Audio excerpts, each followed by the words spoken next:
It's the last day of the offsite.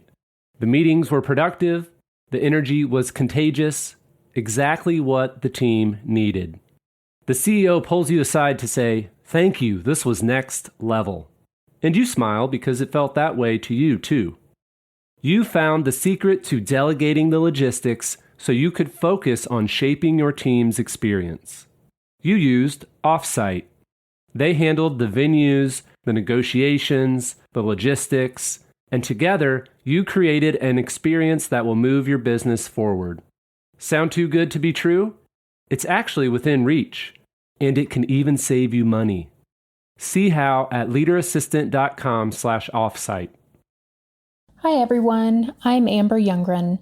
I just recently stepped into a new role as the executive assistant and office lead at Forge Fiber 37, and it's been such a meaningful transition already.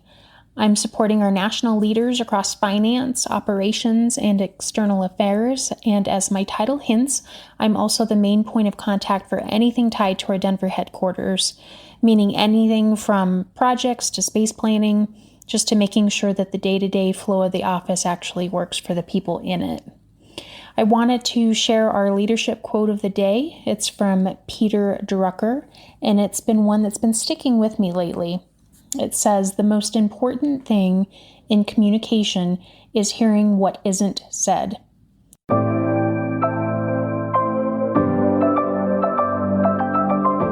The Leader Assistant podcast exists to encourage and challenge assistants to become confident, game-changing leader assistants.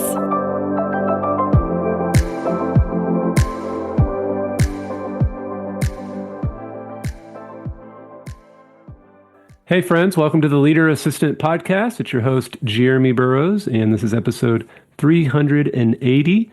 You can check out the show notes for this episode at leaderassistant.com/380, leaderassistant.com/380.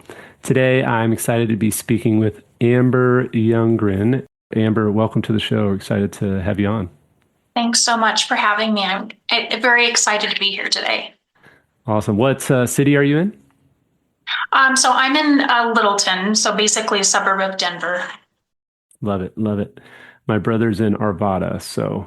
Okay. Yeah. Yep. Definitely. That's just north of me, due north of where I live. So yeah. Nice.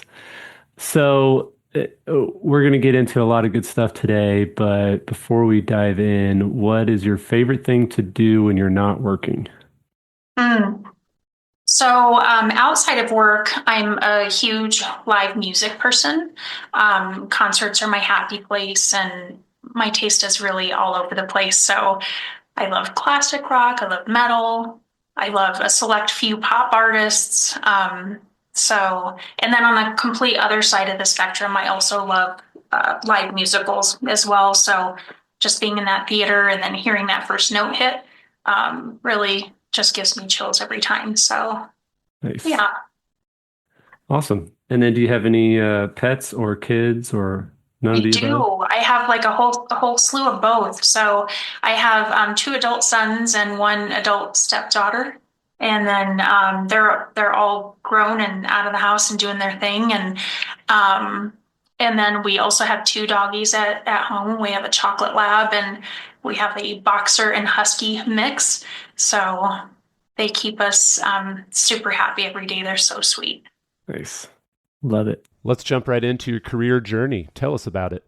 For the last several years, have been working toward moving up in the executive assistant world. And part of that was going back to school to finish my degree that I had started over 20 years ago. I'm like, it's time. I want to finish it so that I can use this and really build up. So I did that, got my Bachelor of Science in Business Administration not too long ago. But I had that clear goal. I wanted to grow and really move toward kind of an EA, kind of chief of staff type of role. So that's what drew me to the current title that I hold right now, which is really, it's a position that is super exciting because it kind of straddles the worlds of executive assistant in the traditional sense, and then also a lot of chief of staff type of day-to-day responsibilities as well. So, yeah. Let's go back in time a little bit now. Why did you get into the assistant role, or what is your favorite part about it? Like, when did you see it as a career? All those things. Yeah. So my path to the EA world definitely was not linear. I'd actually started my career, as you had mentioned, in hospice nursing, which has really shaped just so much of what I think about care and support and the human side of healthcare. So eventually I did move into the corporate world for a little while and realized that I had this natural ability to bring order, structure, and this calmness to fast-paced environments. And so that's what led me into the executive support roles over the years. So that's how that came about. And I think my most, I would say, a favorite part of it being really the unpredictable nature of it, right? I think so many people would probably say that as well, where you do have some predictable parts of your day, but a lot of it can be unpredictable. I don't know how many days at the end of the day, I thought as I'm heading home, I'm like, that's definitely not what I thought I was going to be working on today, but it was certainly, a great change of pace and it's just very satisfying. Yeah, that's one of my favorite parts. It's like you're never bored, right? You're never No. there are some assistant roles that might be a little more boring than others, but yeah, True. there's never a dull moment for sure. Right. Awesome. Well, what skills do you think that you developed to essentially open the doors for this operations role, going from gatekeeper to strategic leader? Sure. So I think when assistants start thinking about moving into operations or chief of staff work, the skills that matter most are the ones that you can operate beyond the day to day and actually influence how the organization runs. So it's less about mastering every tool and process and more about demonstrating that you can see that whole system and not just your corner of it. So I think what really would open some of those doors would be the ability to think in patterns and connections. When you can look at a situation and understand how one decision will ripple across teams and timelines and priorities, and leaders start to see you as somebody who can operate at a higher altitude when you start showing those.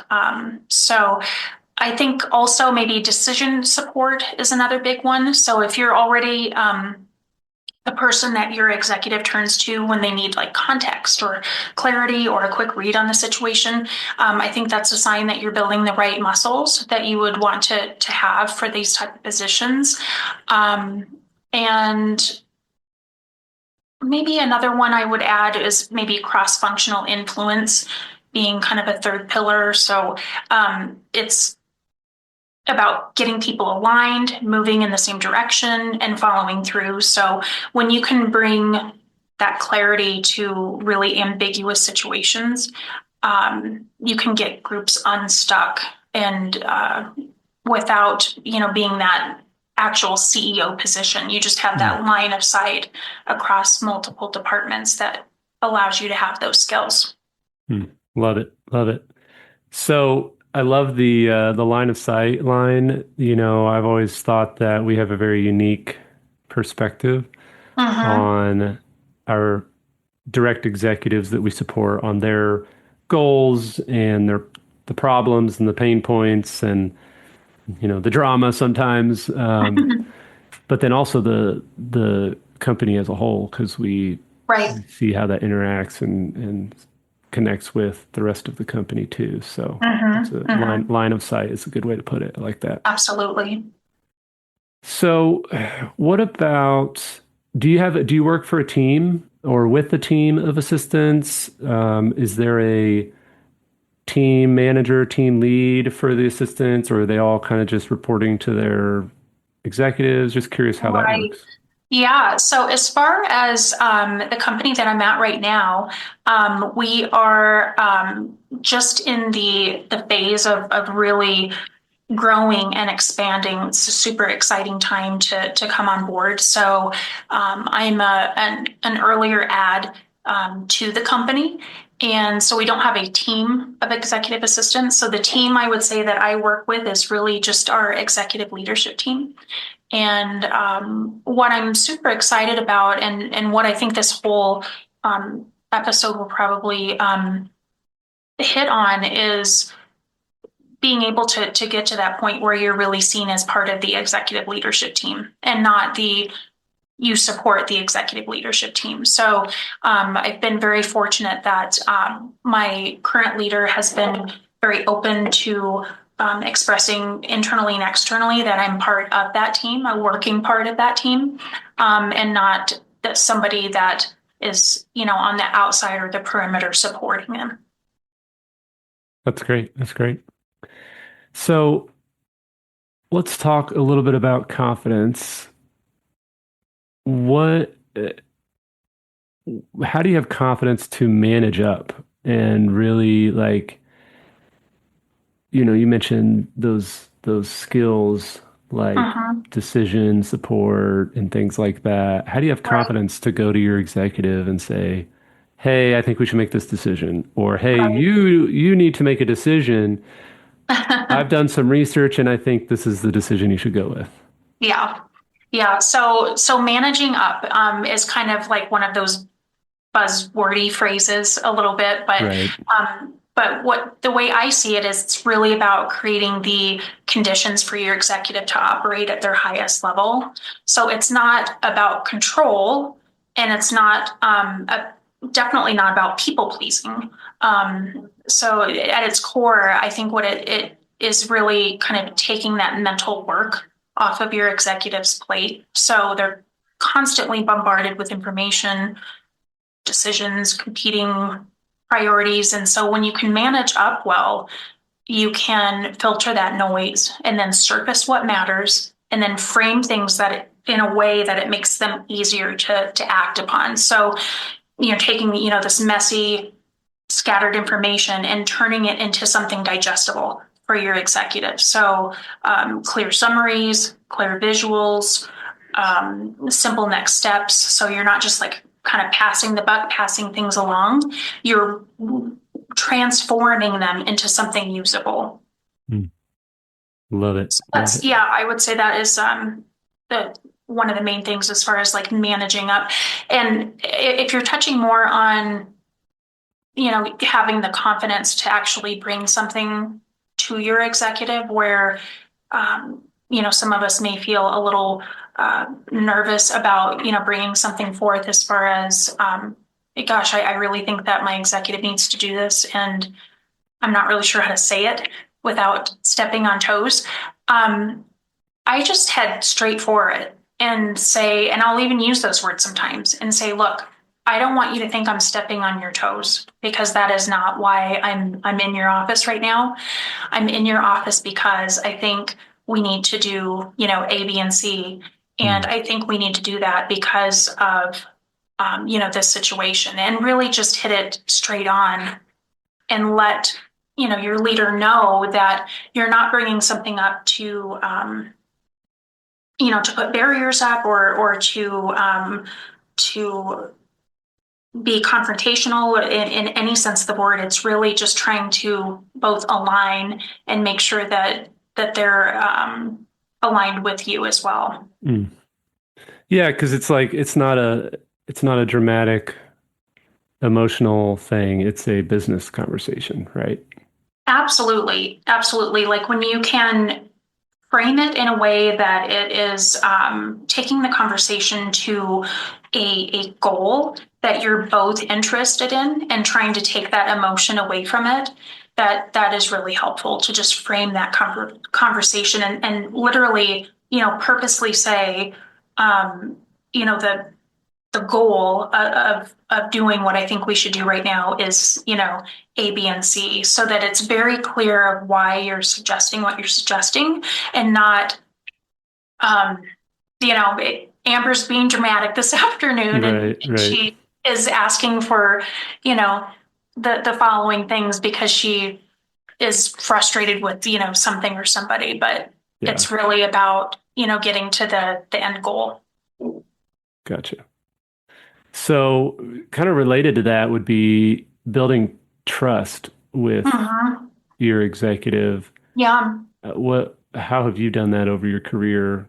Just building right. that deep trust Yeah. between that partnership. Gosh, that's such an important part of the relationship between an EA and their executive is that deep trust, and it goes beyond. I mean, I'll mention here in a second. I had some thoughts on discretion, but it goes beyond just that. It's a mix of consistency, judgment, and the sense that you're making their world easier and their decisions sharper. So, really, reliability is that foundation. Doing what you'll say you'll do, following through with what you're chasing, and then showing that your world is solid. So, discretion is definitely an equal layer. Executives need to know that what they share with you stays with you, right?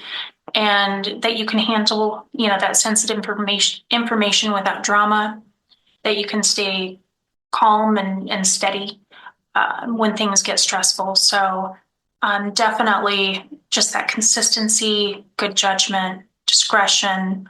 And then I think just that kind of last like cherry on the top would be that deeper trust comes when an EA is able to provide that strategic insight. So you're not just executing tasks, but you're thinking ahead and you're spotting patterns and you're helping your executive make better decisions. So, you can become somebody that they lean on. I would say in that moment, it's when, you're taking a half-formed idea and then giving it back to them clearer and actionable is when you take that step into a deep trust. Love it. Let's talk a little about what you said earlier about kind of the cross-functional skills, being a connector for the organization. Can you share a moment when connecting the dots made a big difference? Sure. I'll share a story from the position I held just before stepping into this new chapter. And there's really, when I think of connecting the dots on something like this, there's like three components to that. It's like spotting tension or friction, and then building a bridge to fix said tension or friction, and then transforming that outcome. So the tension, I had noticed some tension going on between some groups here internally where we've had a new suite that has opened up with new staff, that we've moved some people over to a different side of the floor, which opened up a bunch of offices. And, our execs are all running fast. So they certainly are not, honed in on, gee, I think, so-and-so should have, this office and this office, they're off and doing other things. But I started to hear and see some rumblings of some of the groups thinking or saying, like, I think my team has been here longer. I think that we should have these offices that have the better windows and, those sort of conversations. I'm like, gosh, this is going to possibly bubble up and get noisy, and doesn't really need to. So what I did in connecting those dots is I went ahead and just stepped in and brought those leaders together. So they're a step below the executive leadership team. They're directors and managers. Brought them together, and we've been working the last couple of weeks as far as literally looking at the space plan and talking about strategic direction with their teams. Like, how many folks do you have? How many are going to have in 3 months, 6 months, in a year? What other teams do you work with most frequently? How do you work, mostly together? Like, are you needing to collaborate often and literally need to share a space sometimes? So instead of, fighting over the windows, we were able to get into a mindset of collaboration and growth.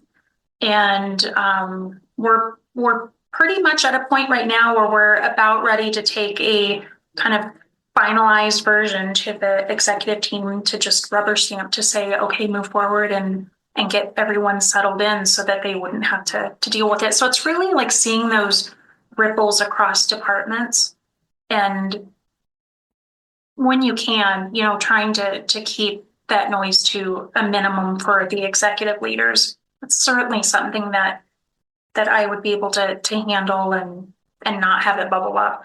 Yeah.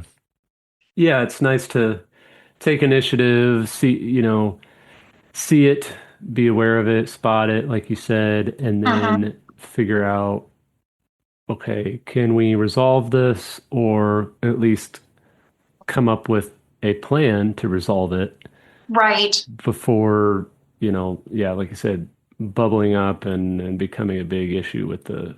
Exactly. And then, just bringing it to this exec team for them to have the peace of mind that their directors have already, signed off on this. They've already been involved. They're aware so that they know, great, now that, some people will be moving offices, I'm not going to have to take this to my director and have them, feel emotional or be upset with the decisions made. They were already involved in it. So, yeah. Awesome. Well, Amber, this is great. I know there's lots of good topics, lots of good lessons learned from a great career in executive support. So I appreciate you taking time to share your story a little bit and share a little bit of insight. My pleasure. And really, really valuable. To kind of wrap things up, I would love to hear, though, what's one thing you want every assistant listening to remember? Yes. I would love every EA listening to this particular episode to know that you're not just supporting leaders, you are a leader. So when you own your own career path, when you're communicating with clarity, when you're connecting those dots, when you're seeing that line of sight, you have become that strategic leader on your team. Love it. Well said. Couldn't have said it better myself, Amber. Thank you so much again for being on the show. What's Thanks, a good place Jeremy. for people to reach out if they want to connect and say hi Sure. and network? Yeah, absolutely. So they can find me on LinkedIn. Just do a search, I would think, for Amber Youngren, and happy to connect there. Awesome. Yeah, I'll put your LinkedIn in the show notes at leaderassistant.com/380.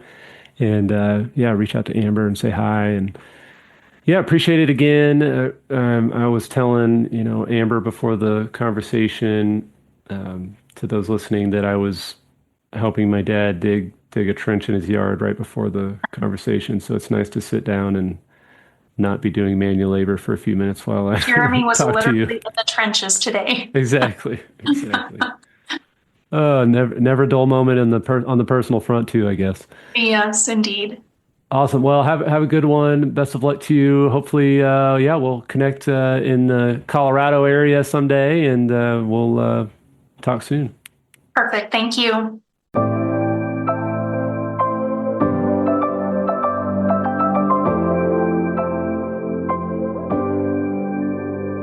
Please review on Apple Podcasts.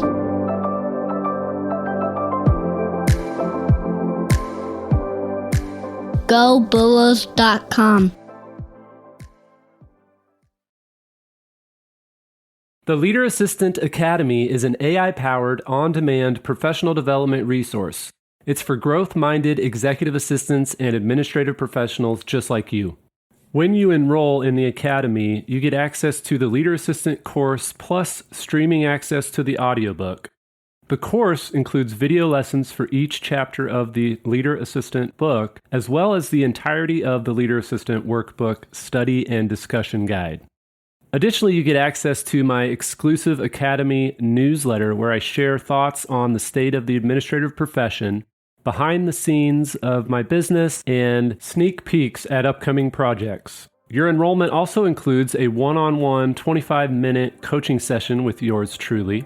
But my favorite part of the Academy is the AI agent, which I've named ACE. ACE is the only AI agent on Earth trained on the Leader Assistant book, workbook, course, and Academy newsletter. So if you need guidance at 2 a.m. on a Thursday because you have a big meeting coming up with your executive and you want to ask for help, you can log on to the Academy, interact with ACE, and this AI agent will help you along your journey, guiding you to specific resources that are actually helpful in that moment. To find out more and enroll in the Leader Assistant Academy, visit leaderassistant.com/academy.